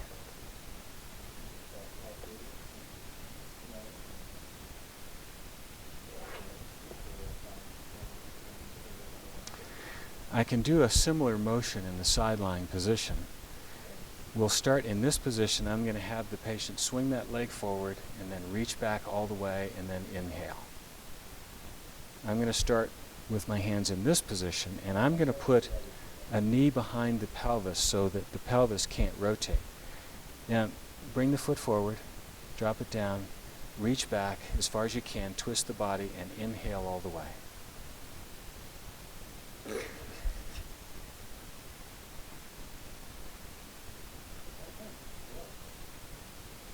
The rectus abdominis can be worked in three ways.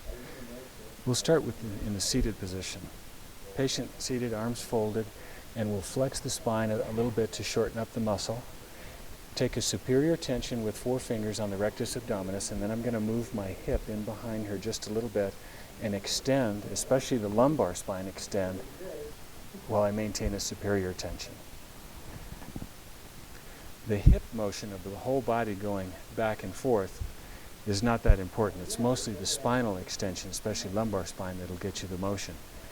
Notice I had a little bit of rotation. That won't really compromise the motion because the muscle still extends when you have some rotation in your extension motion. Now second, we're going to have the patient supine. This is the easiest way to work it, especially when you have focal areas of adhesions in the muscles. We'll just take 2 thumbs, and I'll start with the thumbs fairly close, go in just enough with compression to grab the muscle, and then just roll my thumbs apart to stretch the area that I need to treat. And then in small segments, you'll lengthen each of the areas of the rectus abdominis muscles. The way to get the most complete motion on the rectus abdominis is to use an exercise ball, preferably fairly large. And you'll have to stabilize the patient because they'll be a little wobbly on there most likely. But I'll start here with the patient seated, and they're a little towards the front of the ball, and I'll take 2 thumbs and exercise a superior tension on the rectus abdominis on both sides. And then she'll slide forward, roll forward, and then arch over the ball, and I'm holding her laterally so she won't be unstable, and I'll have a superior tension, then she'll inhale at the end. You can get complete range of motion of the rectus doing this, and can come back forward, and I'll do several repetitions in different spots on the rectus abdominis from here.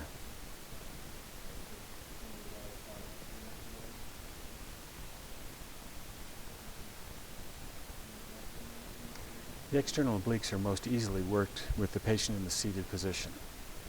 We'll start here, and I'll grab the elbow. I'll shorten up the right external oblique in this position here. Take a contact on the muscle with the superior lateral tension with using 4 fingers. And then I'll rotate the torso, and then I'll sit right next to her hip and then extend over me, maintaining the tension while I got extension and rotation of the spine.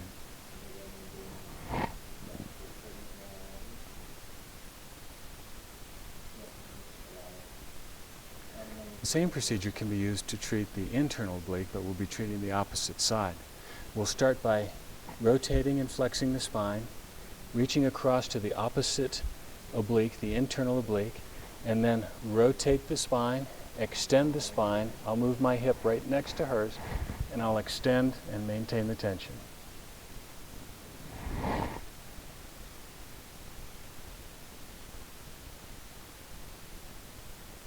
The transversus abdominis is a very pliable muscle, but it can be treated in the seated position. I'll start by rotating the spine, taking a tension medially on the opposite transversus abdominis, and then rotate as far as I can, maintain the tension. If I need to, I'll back it up with this hand and reinforce the tension.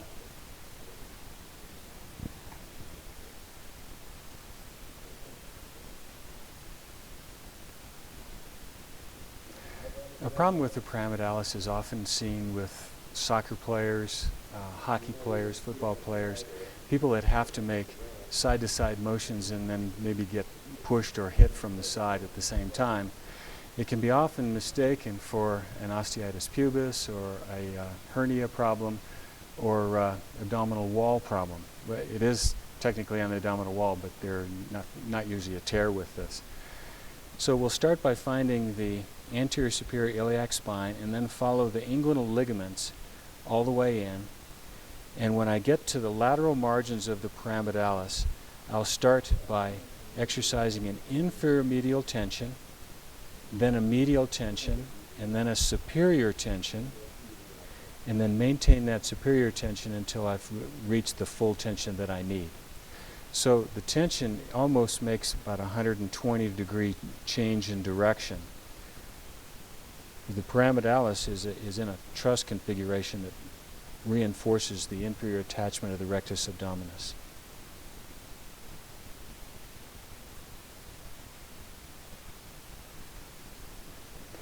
The psoas and the iliacus are most easily treated in the side-lying position because the abdominal contents tend to just fall away from your contact and it's easier to get into the muscle.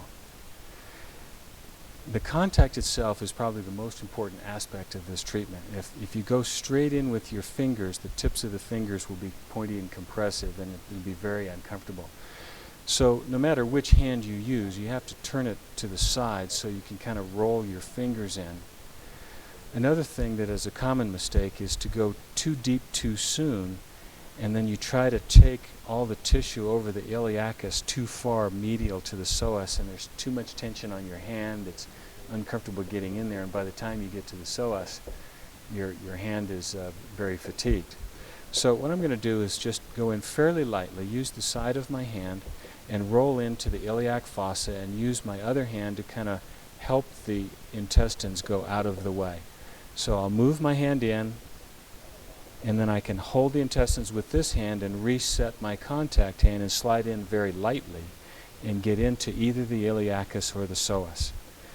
In this case, I'm going to be going farther medial to the psoas, remembering that it's up against the side of the spine, so it's very far medial, farther medial than most people realize. Once I get to the muscle, I'm going to turn my hand and take a tension superior. The muscle will try to push me off to the side, so my tension will feel like I'm going on a 45-degree angle that way.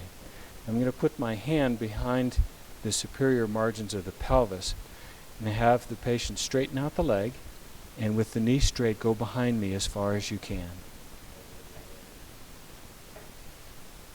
And I'm putting my knee behind the pelvis so the pelvis won't tilt and rotate back this way, so I just more or less have just the hip extension. Okay, back forward. Right with the other one. Okay, that's good. Now I can add one more thing. Once I get the psoas a little bit loose and it's not really tight, I can finish off the job by having the patient move the leg back with the knee straight as far as it will go, and then raise the arm overhead, take a deep breath in as far as you can, and I'll increase my tension as I do that. Okay, relax.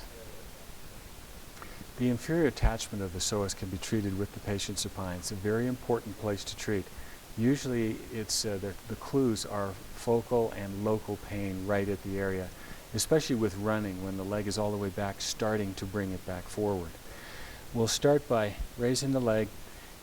Just drop your knee right against me until everything's relaxed, and I've got a good handle on either the ankle or the foot, and I'm going to take my thumb and go just past the rectus femoris up against the femur, and I'm not going to have much tension right there right now. I've got a little superior and very slight medial tension, but not as far as the neurovascular bundle.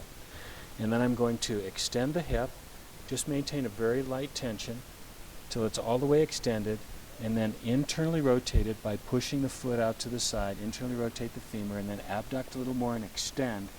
Once I'm in this position, I can really add tension near the attachment on the femur.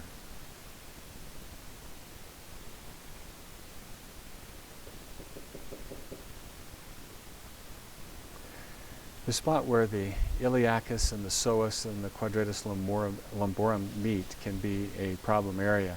In order to treat that, we're going to approach from the iliacus to the psoas and then superior to where the three form a triangle, and we'll hold our contact there. We'll start with the legs up and in this position so that the pelvis is tilted and the psoas is a little bit shortened. And we'll come in from the side along the iliacus, and we'll move in until we get to the psoas, and then go in contact with both of those until we get to the iliac crest and the bottom of the quadratus lumborum.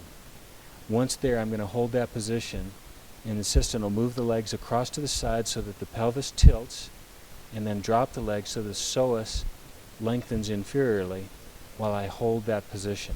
Very important that he maintain the feet even so that the pelvis actually tilts rather than the hips just abducting and adducting.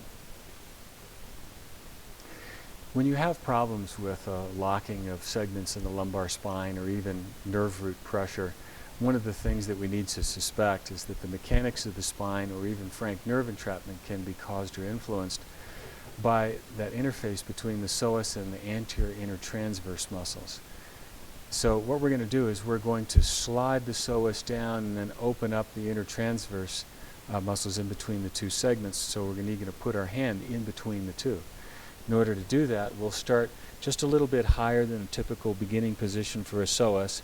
We'll approach until we hit the side of the psoas, and then work, just push the psoas over until we get to the intertransverse muscles, or go in behind the psoas if it will allow you to the anterior surface between the transverse processes, and then pull a tension superior on one of the transverse sets.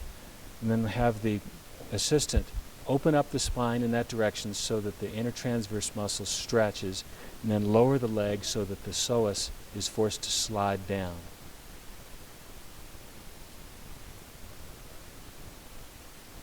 The anterior intertransverse muscles must be treated in the same manner as the posterior intertransverse muscles, but we'll use an anterior approach.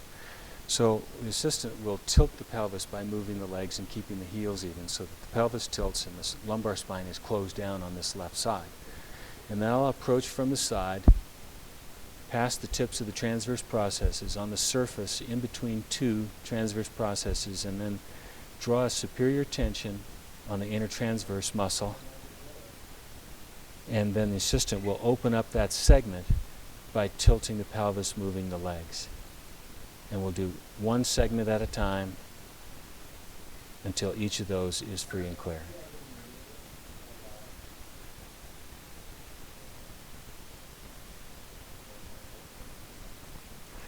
As the greater occipital nerve courses superiorly, it wraps around the medial edge of the semispinalis capitis, and that's the spot we're going to address right now.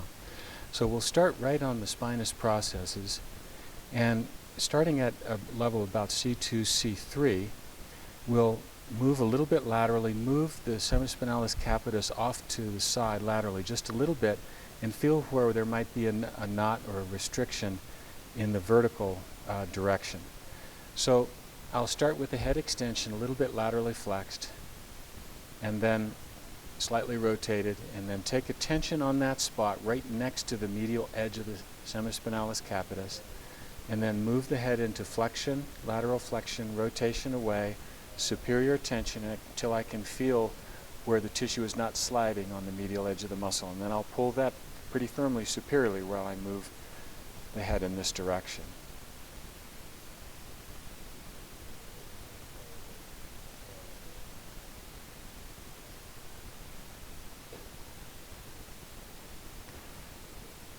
After the great occipital nerve wraps around the semispinalis capitis and courses superior, it'll pierce the trapezius fairly close to the midline, but just off to the side a bit. That's a very common site of greater occipital nerve entrapment, and rather than cut the nerve or burn the nerve, we'll make the friction between them decrease, or the entrapment decrease. In order to do that, we'll start with the neck and extension. Lateral flexion maybe slightly, maybe rotation slightly, but those aren't very important for the setup. And I'll take my tension just below where the entrapment occurs, and then pull the trapezius up to the spot where the nerve goes through the muscle. And then I'll move the head into flexion, a little bit of lateral flexion, rotation the opposite way, and if I need to, I can stand so I can pull this area fairly firmly, right close to the nuchal line. And what you want to do is you want to be just off to the side of the nerve, so you're not directly on the nerve compressing it, but you're pulling that muscle as far as it can go superior, while this motion actually holds the nerve inferior from the tension underneath it, or inferior to that spot. Try medial to where the nerve goes through and lateral to where the nerve goes through in order to free this up completely. Okay.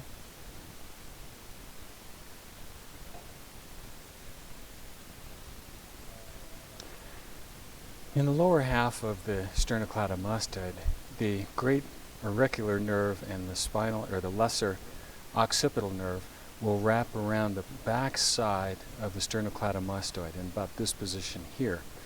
So we're going to do a sternocleidomastoid move, but I'm going to be on the back edge of the muscle, taking attention along that back edge, and then as I complete the motion, I'm looking for the spot where the nerve is stuck to the muscle.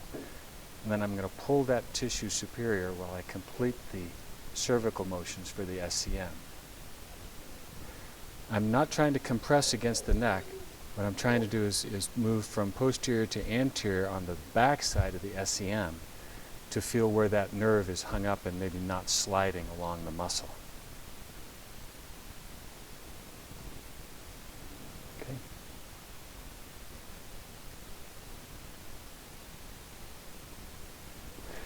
Around the level of C3, the third occipital nerve will pierce the semispinalis capitis and the trapezius, very near the midline. So you'll have a nerve close to the midline on each side. In order to get that spot freed up, I'll extend the spine, take my tension ending up right at about C3 where I feel maybe a small knot where the entrapment has occurred, and then maintain that superior tension while I flex the head and the neck as far as they will go, maintaining the superior tension close to the spinous processes but not on them. And I'll do that on both sides. Okay.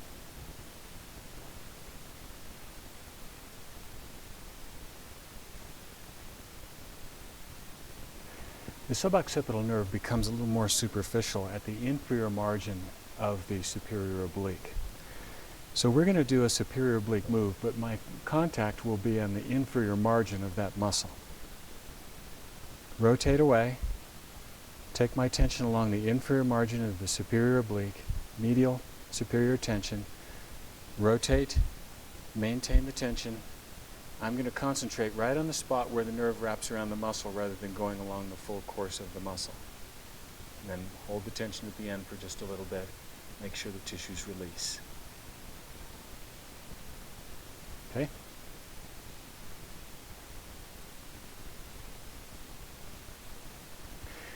The spinal accessory nerve and the vagus nerve lie deep to or next to the digastric, and at this spot just inferior to the styloid process is an area where you can have some pressure on either one or both of those nerves. So we'll start by working in between the digastric and those nerves.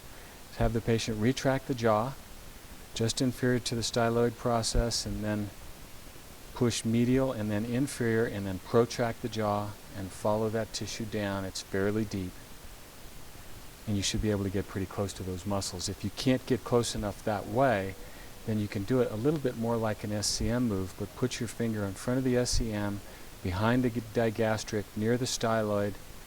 Do the SCM motions, but have your contact just inferior to the styloid process with a superior tension.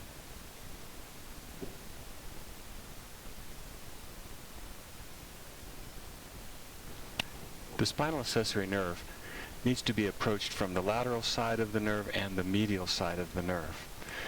We'll start by raising the arm and retracting the shoulder blade. Start with the thumb contact near the spinous processes, and then with a light contact I'll move my thumb out until I approach the medial side of the nerve with my thumb parallel. Let the arm go down in the front, moving the shoulder blade out to the side and around the torso, and then once that's fully in place, I'll switch my tension to inferior right next to the nerve, and then have the patient tilt the head right past the opposite knee, forward and a little bit lateral, to pull the nerve superior while I hold the trap inferior. Once that's completed, then I need to make sure the lateral side is released, and that's going to usually be the more stubborn side. So I'll start with my thumb on the medial border of the scapula. Move the shoulder out, follow the scapula out with almost no pressure until that I can feel that I'm past the nerve. Now in this particular case the nerve is right here, but sometimes it kind of hangs with the medial border. So it may take you a lot of motion of the scapula, almost complete motion, before you can start to get between that and the lateral side of that spinal accessory nerve. So follow the scapula out. Once I get to the lateral side of the nerve, I'll take a tension medial back against the nerve, then inferior to hold the muscle down, and then have the patient move the nerve up by tilting the head forward and to the opposite side.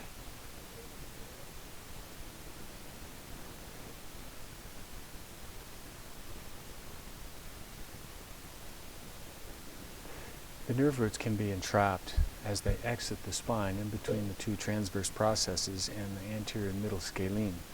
In order to address that area, we'll start by laterally flexing to close down those segments. And I'm also moving the entire neck off to this side. And I'll place my thumb in between the anterior and the posterior transverse process and either anterior to the middle scalene and posterior to the nerve root. Superior tension right in that, hold it in that one segment and move the entire neck over this way with a superior tension against in between the middle scalene and the nerve root. And then I'll go anterior to the nerve root, so I'm between the anterior scalene and the nerve root, and do the same motion, moving the neck from that side to the opposite side while I pull pretty firm tension superiorly on the structures. When the brachial cords are entrapped at the scalenes, you can find almost any and all nerve symptoms in the upper extremity. So what we're going to do is we're going to trap and hold the scalenes medial and then use the arm to pull the brachial cords laterally through the scalenes. So the scalenes are here and we're going to slide the brachial cords out while we hold the scalenes medial. So I'm going to grab the hand like this, so I have the fingers and the palm. I'm going to start with it relaxed here, take my tension on the inferior margin of the scalene and then roll up to where the brachial cords are at the scalenes. Hold that pretty firmly. I'm between the anterior and the middle scalene. And then I'm going to hold it firmly and move the arm out. I'm going to abduct a little and then extend towards the floor. And then once I feel the nerves pull against my thumb, then I'll take my hand and extend the wrist and the fingers till I can feel the nerves start to slide between the anterior and middle scalene. You have to be careful and be ready for whenever those nerves draw up tight. It could be here, it could be way back here, but if you have a good contact, which you should against the scalenes, you'll feel it come up into tension very abruptly. So be ready for it. Stop the arm in that position, then move the wrist into extension and the fingers too, and go very slowly and give them the opportunity to slow you down or stop you, because it'll be very sensitive even if there's nothing wrong. But especially when there's something wrong, it'll kind of pull abruptly.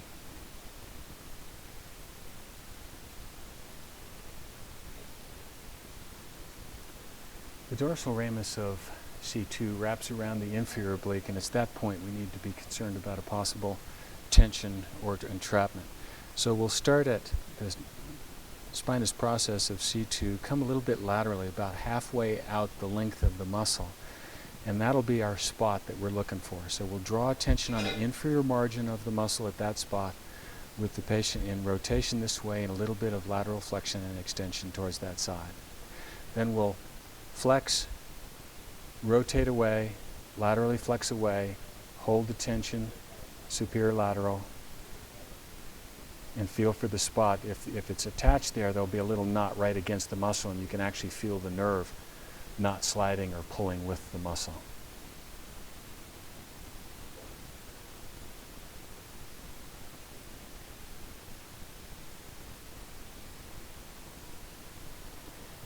The dorsal ramus of C4 to C8 pass through the posterior cervical muscles at those levels, splenius capitis, trapezius. And in order to treat that, we'll simply put our fingers right on those four segments where they pierce the surface, and that's going to be just a little bit lateral to the SBs, not quite halfway out to the lateral or to the side of the cervical spine. We'll start by shortening those structures, lateral flexion, extension, rotation that way, take a superior tension, and go flexion, lateral flexion, rotation away, holding the superior tension. And what you're going to look for is, as you finish this motion, if the nerve is hung up there, you'll feel the tissue pull this way underneath your fingers. And wherever you find that, whether it's 1, 2, 3, or 4 little knots, that's where you're going to concentrate and pull that tissue around superior and lateral to break up that connection between the muscle and the nerve.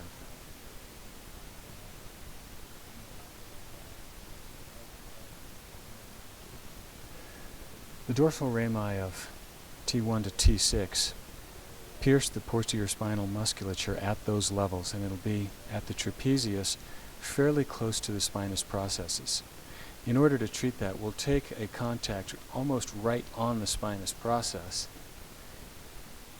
retract the shoulder, take our tension laterally, protract and depress the shoulder while we maintain a inferior and lateral tension this way on those tissues. So we're going to stretch everything this way. If you feel a little hang up in there, it's the nerve not wanting to let go of those structures. So we'll concentrate in that area and pull the muscles this way while the nerve is held more medial.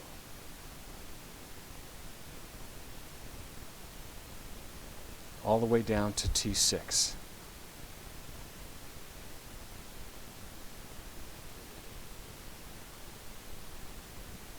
The dorsal rami of T7 to T12 are a little bit more lateral than the dorsal rami above. So they'll be on the lateral edge of the thoracolumbar fascia in the latissimus dorsi, and maybe T7 might catch a little bit of the inferior margin of the trapezius. At any rate, we'll start in this area right here, and we'll exert a tension along the lat.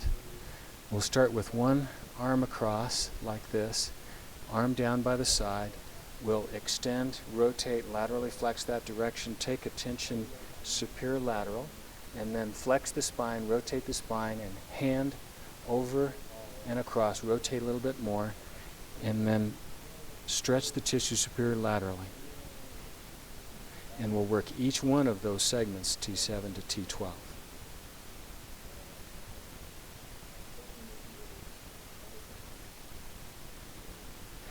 Dorsal rami of L1 to L3 eventually form the superior cluneal nerves, and they go over the superior or the iliac crest right here, and they go through what's essentially some fascial tunnels at that area. So what we're going to do is we're going to shorten up all this tissue in this area by laterally flexing, extending, and rotating a little bit. Take our contact right over the iliac crest, a fairly broad contact, up into the thoracolumbar fascia, but just on the surface of the crest, and then flex the spine, laterally flex, rotate away while we maintain a very firm superior tension. Once we've done that, we may need to go inferior on that. So what we can do is do the same motion, go inferior right along the iliac crest, hold the fascia in those tunnels very firmly, and then flex, rotate, laterally flex as far as possible while you hold that inferior tension.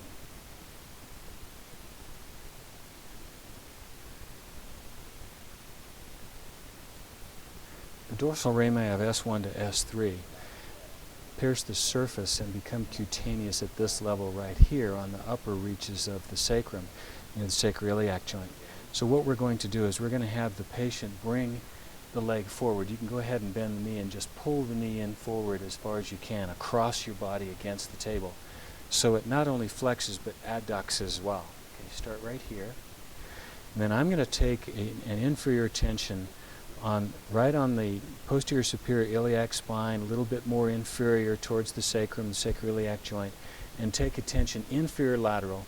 Then go ahead and move the leg, flex the hip, and adduct as far as it will go while I use a very firm inferior lateral tension. Notice that I've got my hand surrounding the hip and the pelvis. This hand is backing up, doing the same thing. Squeeze with 8 fingers and then twist this way. If you have your hand back here and you're pushing the patient, they have to resist you, and they're going to use these muscles to support themselves on the table. That's why we want to grab the pelvis, squeeze, and twist in order to get the tension. If that doesn't finish it up, then finish it up by reversing your tension right into that area. So fairly close to that area, superior medial tension. Go ahead and flex the hip, adduct, bring it across. And we're going right up in this area, close to the joint.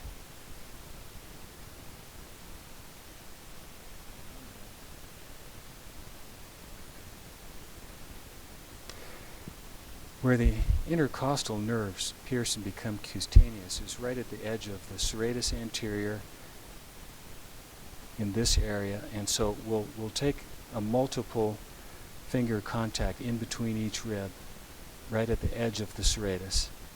And then we'll shorten up by flexing and rotating in that direction.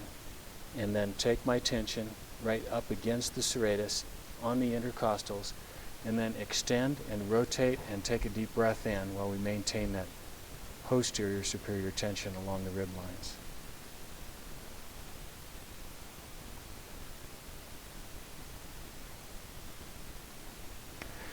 In order to reach the autonomic chain in the lumbar spine, we'll have to go past the psoas on the medial side of the psoas, in between the psoas and the lumbar spine. So the psoas is here. We're going to go over the psoas and right in between and go posterior until we get to the transverse processes, and you'll feel the autonomic chain running vertically, and you can feel it against where the transverse process meets the vertebral body. So we'll start with the leg in this position, side lying, work our way into the psoas, and then go a little bit more medial until we're on the medial edge of that. And then I'm going to turn my hand a little bit so I can kind of work the psoas away from the spine laterally, if it will go. And then go against the spine, back to the transverse processes until I can feel where the autonomic chain is, and then extend the leg, and extend the hip all the way back, and you should feel the pull from both the psoas and the autonomic chain, and make sure that frees up from the surface of the bone and the psoas. You don't want to compress the autonomic chain very hard, but then again you'll have to push it a little bit to know where it's at and feel the texture of it and know whether it's moving or not.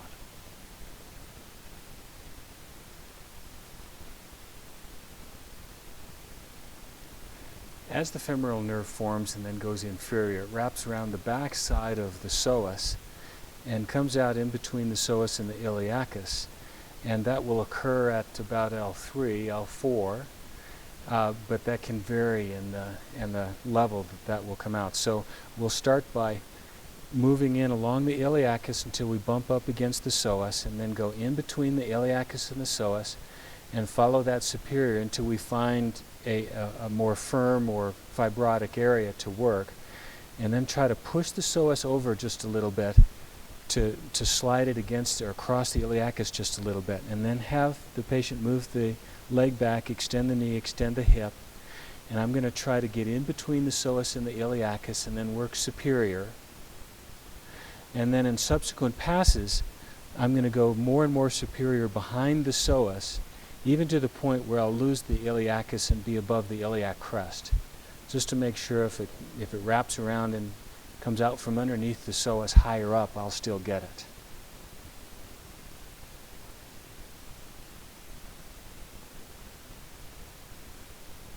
The genitofemoral nerve actually pierces through the middle of the psoas, somewhere around L5 or the iliac crest or below that. So what we'll do is we'll basically do a psoas move, but concentrate right in the center, and we need to find the spot that's a little bit tighter. You can usually find a little knot right where the genitofemoral nerve comes through, whereas normally you wouldn't be able to palpate it. If it is a problem, you're probably going to be able to palpate where that nerve comes through. So pick your spot right in the middle, and then hold the psoas superior, and then extend the knee, extend the hip, and you should feel that nerve start to slide through and break up the connection between the nerve and the muscle.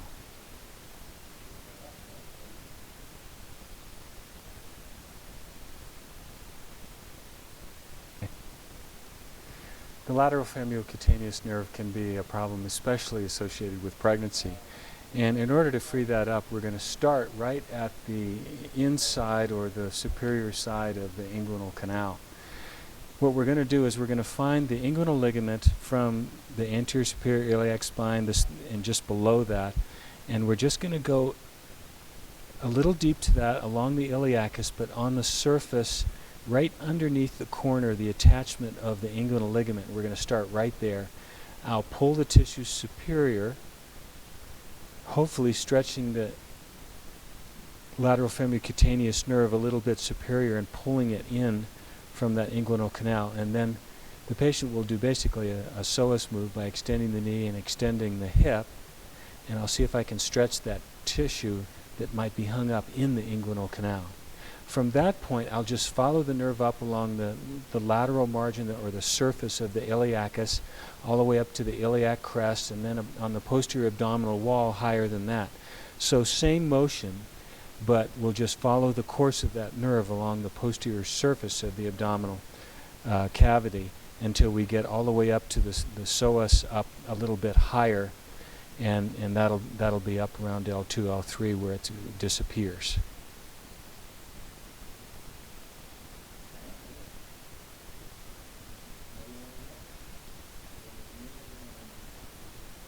We may also have to address the area of the lateral femoral cutaneous nerve behind the psoas, the quadratus lumborum, the posterior abdominal cavity.